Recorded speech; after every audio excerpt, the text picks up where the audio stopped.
Hello நண்பன், welcome back to Charan டப். இந்த வீடியோவில் நம்ம டாப் 5 கொரியன் மூவிஸ் தான் பார்க்க போகிறோம். நான் சொல்ல போகிற 5 படமே தமிழ் டப்பிங்கில் அவைலபிளாக இருக்குது. அந்த 5 படமே பார்க்குறதுக்கு ஒரு ஒர்த்தான மூவி தான். உங்கள் டைம் வேஸ்ட் பண்ணுற மாதிரியான படங்கள் எதுவும் நான் இந்த வீடியோவில் லிஸ்ட் பண்ண போகிறதில்ல. ஸோ தாராளமாக நீங்கள் செக் பண்ணி பார்க்கலாம். ஸோ டைம் வேஸ்ட் பண்ணாமல் வீடியோவை கிக் ஆஃப் பண்ணிடலாம்.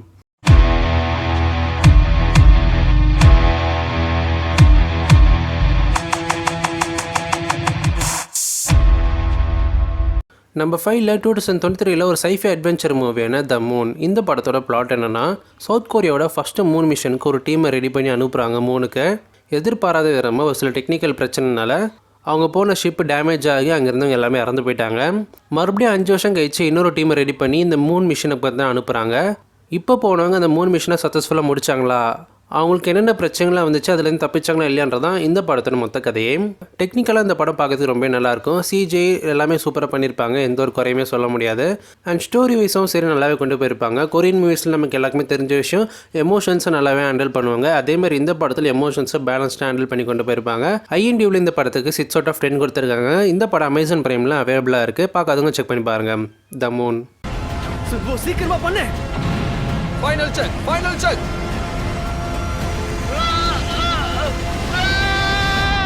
சுன்பு,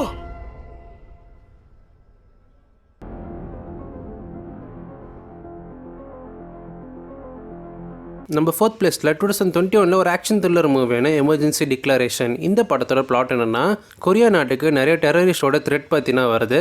மக்களை பயமுறுத்துகிற மாதிரி டெரரிஸ்ட் நிறைய சம்பவங்கள் பண்ணுறாங்க. அப்படி பண்ணுறவங்கள கொரியன் கவர்மெண்ட் தான் தேடி கண்டுபிடிக்கிறாங்க. அந்த குரூப்பில் இருக்க ஒரு டெரரிஸ்ட் யுனைடெட் ஸ்டேட்ஸுக்கு போகிற ஒரு ஃப்ளைட்டுக்குள்ளே போகிறான். அந்த ஃப்ளைட்டுக்குள்ளே போனதுக்கப்புறம் ஒரு சம்பவம் பார்த்து நடக்குது. இவனால் ஒரு வைரஸ் பற்றின அங்கே இருக்க மக்களுக்கு பரவ ஆரம்பிக்குது. இந்த ஃப்ளைட்டுக்குள்ளே இருக்கவங்க எல்லாருக்குமே இந்த வைரஸ் பரவுனதுக்கப்புறம் இதுக்கப்புறம் என்னென்ன சம்பவங்கள் நடந்துச்சு, இந்த ஃப்ளைட்டுக்குள்ளே இருக்கிற மக்கள் எல்லாமே இவரோட தப்பிச்சாங்களா இல்லையா, இந்த வைரஸ் இந்த ஃப்ளைட்டை தாண்டி மற்ற மக்களுக்கும் பரவிச்சா இல்லையா அப்படின்ற மாதிரி தான் இந்த படத்தோட கதையை கொண்டு போயிருப்பாங்க. எனக்கு இந்த படம் ரொம்ப பிடிச்சது. ரொம்ப எமோஷனலாக கொண்டு போயிருப்பாங்க. இந்த படத்தோட கிளைமேக்ஸ்லாம் பார்த்தீங்கன்னா ரொம்பவே ஃபீல் பண்ண ஆரம்பிச்சிடும். நம்மளே இந்த மாதிரியான சுச்சுவேஷன்ஸில் இந்த மாதிரி தான் டிசிஷன் எடுக்குன்ற மாதிரிலாம் காமிச்சிருப்பாங்க. அது நல்லாயிருக்கும் பார்க்கறதுக்கு. IMDbல இந்த படத்துக்கு 6.8/10 கொடுத்துருக்காங்க. இந்த படம் அமேசான் பிரைமில் தமிழ் டப்பிங்கோட அவைலபிளாக இருக்குது. பார்க்காதவங்க செக் பண்ணி பாருங்கள். Emergency declaration. இப்போ இங்கே இந்த ஃப்ளைட்டில் என் கூட பயணம் பண்ணிட்டு இருக்க எல்லாரும் ஒருத்தரை விடாமல் எல்லாரும் சாகணும். நான் என்ன பண்ணது? நீ தான் ட்ராப் பண்ண பொறுக்கி நாயே. உங்களுக்கு கிளியரன்ஸ் கிடைக்கல, உங்களை அலோவ் பண்ண முடியாது. ஐ ரிப்பீட், உங்களுக்கு கிளியரன்ஸ் கிடைக்கல. நம்பர் 3rd பிளேஸில் 2016 ஒரு த்ரில்லர் ஆக்ஷன் மூவியான டனல். இந்த படத்தோட பிளாட் ரொம்ப சிம்பிள் தான். நம்ம ஹீரோ வேலையை முடிச்சுட்டு அவர் பொண்ணோட பர்த்டே பார்ட்டிக்காக கிளம்பின்னு இருக்காரு. அவர் போகிற வழியில் ஒரு டனல் இருக்குது. அந்த டனல் வழியாக தான் அவர் வீட்டுக்கு போகணும். அப்படி போகும்போது அந்த டனல் பார்த்தீங்கன்னா இடிஞ்சு விழுந்துருது. நம்ம ஹீரோவும் ஒரு சில பேரும் பார்த்தீங்கன்னா அந்த டனலுக்குள்ளேயே மாட்டிக்கிறாங்க. இதுக்கப்புறம் நம்ம ஹீரோ எப்படி அந்த டனலுக்குள்ளே சர்வே பண்ணி அங்கேருந்து தப்பிச்சு வராரா இல்லையா அப்படின்றதா இந்த படத்தோட மொத்த கதையே. இந்த படத்துக்கு IMDbல 6.8/10 கொடுத்துருப்பாங்க. சர்வைவல் மூவியில் எமோஷன்ஸை நல்லாவே ஹேண்டில் பண்ணியிருப்பாங்க. ப்ளஸ் த்ரில்லிங்காகவும் கொண்டு போயிருப்பாங்க இந்த படத்தை. இந்த படமும் அமேசான் பிரைமில் தமிழ் டப்பிங்கோட அவைலபிளாக இருக்குது. பார்க்காதவங்க செக் பண்ணி பாருங்கள்.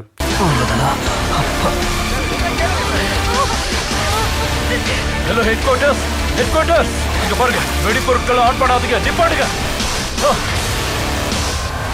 நம்பர் 2nd பிளேஸில் 2023 ஒரு ஆக்ஷன் சைஃபை மூவியான த வண்டரிங் எர்த் 2. இந்த படம் 2019 த வண்டரிங் எர்த் 1 அந்த படத்தோட ப்ரீக்வல் மூவி தான் இது. பெட்டர் நீங்கள் இந்த செகண்ட் பார்ட்டை பார்த்துட்டு ஃபஸ்ட் பார்ட்டை பார்த்துன்னா இன்னுமே உங்களுக்கு நல்லா புரியும். இந்த படத்தோட பிளாட் என்னென்னா, சோலார் சிஸ்டத்தில் இருக்கிற நம்ம சூரியன் பெருசாகிட்டே போயினே இருக்கு. இன்னும் 100 வருஷங்கள் கழித்து நம்ம பூமியை சூரியன் பார்த்தீங்கன்னா அப்சர்வ் பண்ணிடும். அதனால் நம்ம காப்பாற்றிக்கிறதுக்காக வேறு ஒரு ஹேபிட்டபிள் உடைய சோலார் சிஸ்டத்துக்கு நம்ம பூமியை பார்த்தோன்னா ஷிஃப்ட் பண்ணணும்னு சொல்லி பூமியில் இருக்க ஹியூமன்ஸ் எல்லாருமே டிசைட் பண்ணுறாங்க. இதுக்காக எல்லா கண்ட்ரியில் இருக்க ஆர்கனைசேஷன் எல்லாமே ஒன்றா சேர்ந்து ஒரு குரூப்பை ஃபார்ம் பண்ணுறாங்க, UEGன்னு சொல்லிட்டு. இவங்க எல்லாருமே ஒன்றா சேர்ந்து பூமியில் ஒரு சில ஸ்பெசிஃபிக்கான இடத்துல பார்த்தீங்கன்னா ஒரு இன்ஜினை பில்ட் பண்ணி இங்கேருந்து பூமியை ஷிஃப்ட் பண்ணி வேறு ஒரு ஹேபிட்டபிளான சோலார் சிஸ்டத்துக்கு பார்த்தீங்கன்னா மூவ் பண்ணுறதுக்காக முயற்சி பண்ணுறாங்க. இதுதாங்க இந்த படத்தோட மொத்த கதையே. இந்த படத்தில் ஒரு 3 பிளாட் பார்த்தீங்கன்னா போகும். அந்த 3 பிளாட்டே உன்னை இணைக்கிற மாதிரி கடைசியாக பார்த்தீங்கன்னா கொண்டு போய் முடிச்சிருப்பாங்க. படத்தில் CGI ரொம்ப நல்லா பண்ணியிருப்பாங்க. இதோட ஃபஸ்ட் படமும் நல்லாவே இருக்கும் பார்க்கறதுக்கு. கம்பேர் பண்ணும்போது செகண்ட் பார்ட்டை விட ஃபஸ்ட் பார்ட் இன்னுமே நல்லாயிருக்கும்.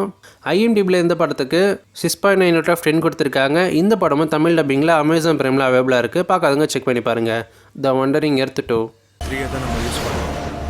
நியூக்ளியரோட சிலிக்கான் ஆட்டம்ஸை ஃபியூஷன் பண்ணால் செயின் ரியாக்ஷன் ஏற்படும். சுருக்கமாக சொல்லணும்னா பாறைகளை எரிக்க முடியும். சொல்கிற விஷயத்த கொஞ்சம் சிம்பிளாக சொல்லணும்னு எத்தனை தடவை சொல்லியிருக்க? இதை கேட்டால் சிம்பிளாக இருக்குது. நம்ம ஒன் பிளேஸில் 2010 ஒரு த்ரில்லர் ஆக்ஷன் மூவியான ஐ சா த டெவில். இந்த படத்தோட பிளாட் என்னென்னா, படத்தோட ஆரம்பத்துலேயே ஒருத்தனை காமிக்கிறாங்க. அவன் ஒரு பொண்ணை கொலை பண்ணிடுறான். அதுவும் ரொம்பவே கொடூரமாக கொலை பண்ணிடுறான். அந்த பொண்ணு யாருன்னு பார்த்தீங்கன்னா சீக்ரெட் சர்வீஸ் ஏஜென்ட்டான சூயனோட ஒய்ஃப் தான். அதுவும் அவங்க ப்ரெக்னெண்ட்டாக இருக்காங்க. தான் ஒய்ஃபை கொலை பண்ண அந்த கில்லரை கண்டுபிடிச்சி பழி வாங்கினாரா இல்லையா அப்படின்றதான் இந்த படத்தோட மொத்த கதையே. எனக்கு இந்த படம் பிடிச்சது. படம் ஆரம்பத்துலேருந்து முடிகிற வரைக்கும் த்ரில்லிங்காக கொண்டு போயிருப்பாங்க. R-rated காமிச்சிருப்பாங்க. ஆரம்பத்துலேருந்து நிறைய ரத்தம் தெரிக்கிற மாதிரி சீன்ஸ்லாம் இருக்கும். ப்ளஸ் நியூடிட்டியான சீன்ஸும் இருக்கும். அதனால் நீங்கள் இந்த படத்தை ஃபேமிலியோட செக் பண்ணி பார்க்க முடியாது, தனியாக தான் பார்க்கணும். அதை மைண்டில் வச்சுக்கோங்க. ஹீரோவும் கில்லரும் ஃபேஸ் டு ஃபேஸ் மீட் பண்ணுற அந்த சீக்வன்சஸ்லாம் ரொம்ப நல்லாயிருக்கும். அண்ட் எமோஷ்னலும் ஒரு சில இடத்துல எனக்கு ஒர்க் அவுட் ஆச்சு. IMDb இந்த படத்துக்கு 7.8 out of 10 கொடுத்துருக்காங்க. இந்த படமும் தமிழ் டப்பிங்லாம் Amazon Primeல அவைலபிளாக இருக்குது. பார்க்காதுங்க செக் பண்ணி பாருங்கள். ஐ சா த டெவில். இன்றைக்கி நான் லிஸ்ட் பண்ண 5 கொரியன் மூவிஸில் நீங்கள் எத்தனை படம் பார்த்துருக்கீங்க, எத்தனை படம் பார்க்க போகிறீங்க, அப்படி பார்த்துருந்தீங்கன்னா எந்த படம் உங்களுக்கு பிடிச்சிருக்கு அப்படின்றத மறக்காம கீழே கமெண்ட்டில் லீவ் பண்ணுங்கள். இதே போல் உங்களுக்கு என்னென்ன ஜானரில் மூவி வேணும், இல்லை என்னென்ன மாதிரியான படங்களை ரிவ்யூ பண்ணணும்னு நினச்சிங்கனாலும் அந்த படங்களை பற்றி கீழே கமெண்ட்டில் லீவ் பண்ணுங்கள். நான் அடுத்த வீடியோவில் போகிறதுக்கு முயற்சி பண்ணிட்டுருக்கேன். ஸோ ஓகே ஃப்ரெண்ட்ஸ், இதே போல் இன்னொரு சந்திக்கிறேன். நான் உங்கள் நண்பன் டட்டா பாபாய். See you.